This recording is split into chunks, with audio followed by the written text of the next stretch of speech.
Hello. Today for you, I'm going to be doing a absinthe ritual. Now, first of all, there are a lot of different ways to do this. If you search the internet, you'll find dozens of different methods, all of which claim to be the authentic one. Mona knows the only true authentic absinthe ritual. Hi, Mona. Down you go. Mona is my studio cat for today. I wish you could hear her purr. So, yeah, if you look, you'll find all kinds of variations, including using fire, not using fire, dripping water over the sugar cubes versus dripping the absinthe itself over the sugar cubes. And it's important to keep in mind that absinthe was originally, when it was popular the first time, as a poor man's drink. So people would not have been drinking this with a lot of pomp or attention to little ritual details like that. There were probably all kinds of variations at the time, and that's okay. I say that you have done the ritual properly if at the end you have a tasty drink. And it's hard to fail. So yeah, I guess let's get into it. This is the method that I have worked out that I prefer. Start with the shot glass. I like 2 cubes of sugar. It's a small glass, so keep in mind you don't want to add too much. And then the absinthe. I have not tried this particular brand before. I just picked it up to experiment with.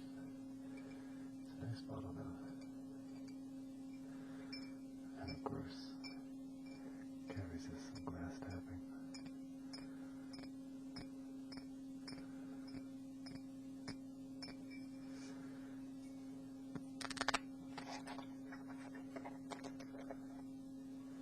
The color of this one is pretty bright. My favorite has a very darkish sort of green color to it, almost earthy. There we go. So what I just did there, probably a lot of people would not agree with. I like to actually soak the sugar cubes in the absinthe for a minute or two.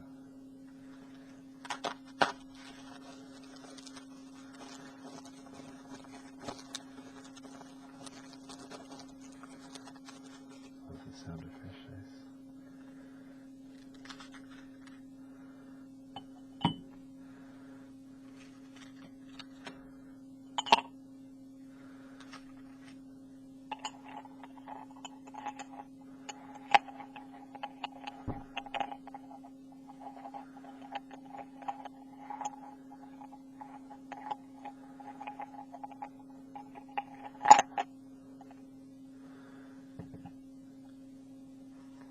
Oh, I can smell the absinthe. That smells great. Now, one thing to keep in mind, a lot of people talk about absinthe, and the taste of absinthe is very licoricey, but don't worry, if you don't like licorice, I still recommend giving this a taste. I can't stand licorice. It is like, it tastes poisonous almost, and can't stomach it. But in absinthe, it's mixed with a lot of other herbs and spices, and in the end, the flavor is so complex. In the end, the flavor is so complex that the licorice kind of blends in with everything else. Sometimes it's very difficult to paint in this studio.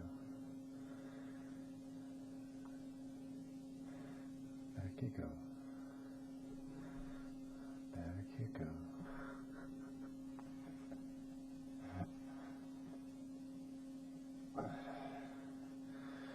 Silly cat. So, yeah, we were talking about authenticity, and a lot of it is based on appearance. And I will admit, when I first got into absinthe, it was very much about the mystique and the history and the image, but I kept drinking absinthe because I love the taste. Also, if you're a poor artist, this is the best bang for your buck, short of Everclear. It is more expensive than a lot of spirits, depending on which brand you buy, and I don't recommend going too cheap, because a really cheap absinthe, you might as well be drinking mouthwash. I'm hoping this stuff is better. But yeah, this is a 68%, and that's fairly typical of absinthe. You'll generally find it in the 50% to 80% range, so keep in mind that one shot is about the equivalent of 1.5 or 2 shots of, say, rum or vodka. I think we're ready for the spoon. This is the absinthe spoon. See if we can get a good shot here. Yeah. As you can see, it's a very large, flat spoon with all these slots shaped into it, these perforations.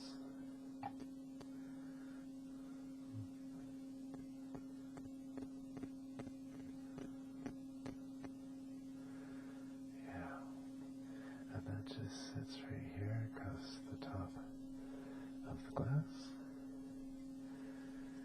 And what I'm going to do, there's a little bit of a trick to this maneuver.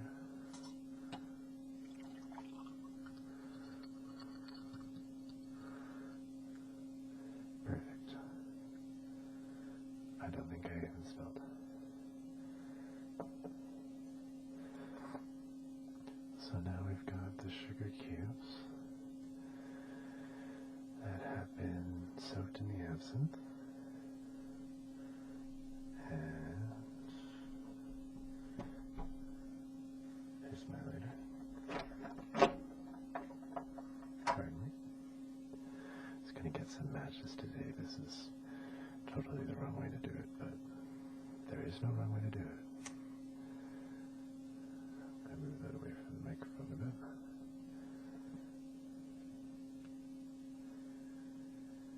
Now keep in mind that alcohol does burn at a lower temperature,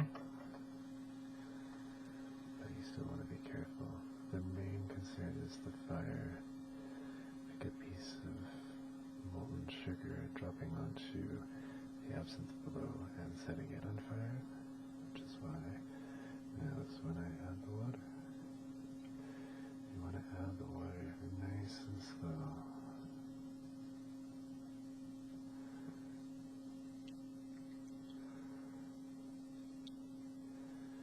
If you want to get into drinking absinthe or want to give it a try, it's not too expensive to start up.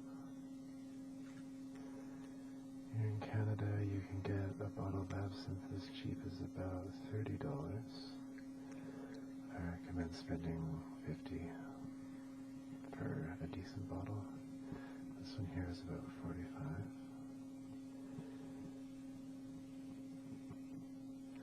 It's very accessible. A lot of the time you'll find absinthe packaged with a spoon.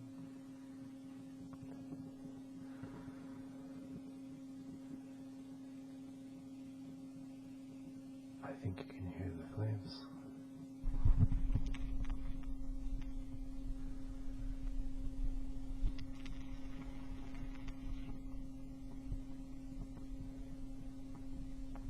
Hopefully you can hear that. That sounds really neat. Now, the story about using fire was that it was a test to see how pure the absinthe is. It's supposed to kind of sputter and not burn evenly. If it burns too evenly, it was most likely vodka that was just colored or flavored. But real absinthe would burn very unevenly. It's about time to pour this in.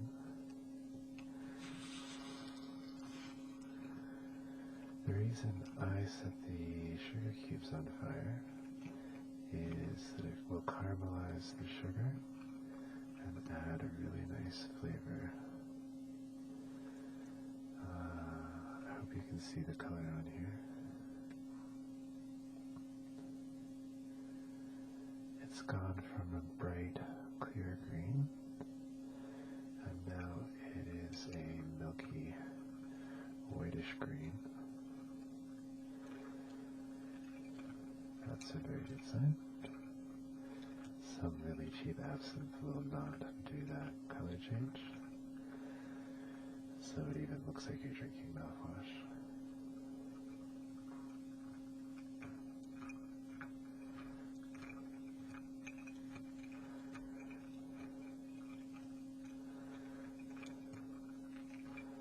But remember, it's a poor man's drink. If anyone tries to say that you need to spend a few $100 or $1,000 on a bottle, it might taste really good, but it's kind of beside the point.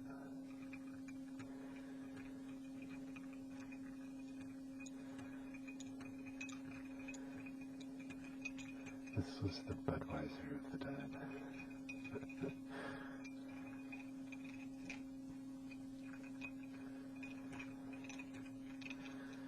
Sometimes the sugar will stick to the spoon and take a while to dissolve, and that's okay.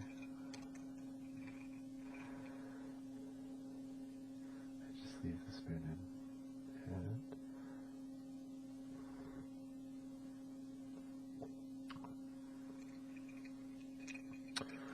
oh, that's actually quite tasty.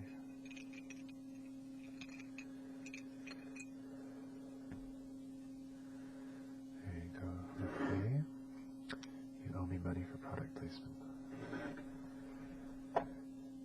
The Fae refers to the fairy. It's also known as the Green Fairy, this drink, and is associated with inspiration for artists and poets and writers. But like I say, my main love of the drink is the delicious taste.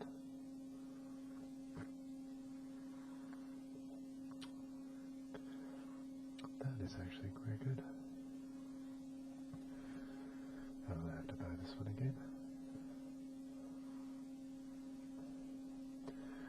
Warning. Where is it? I think it was this bottle. Never ignite or consume near an open flame. Do be careful with the fire. Alcohol does burn at a lower temperature, so it is safer than lighting paper on fire, but it can still get out of hand.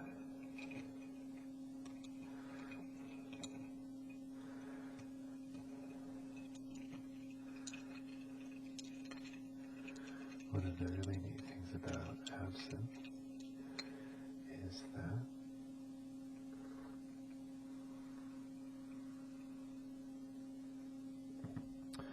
if you take a sip and let it sit in your mouth for a few moments, it will actually make your mouth tingle and go numb. It's really neat. Okay, that is how you make absinthe, according to me. And I am not the final authority, so play around and find a recipe you like. I'll be giving this stuff a shot. It is a really neat drink, and I am very happy that it's been reintroduced to the world after being made illegal for a very long time. And as far as why it was made illegal, it was, like I said, a poor man's drink. And the upper classes were getting very worried that it was causing people to get a little out of hand.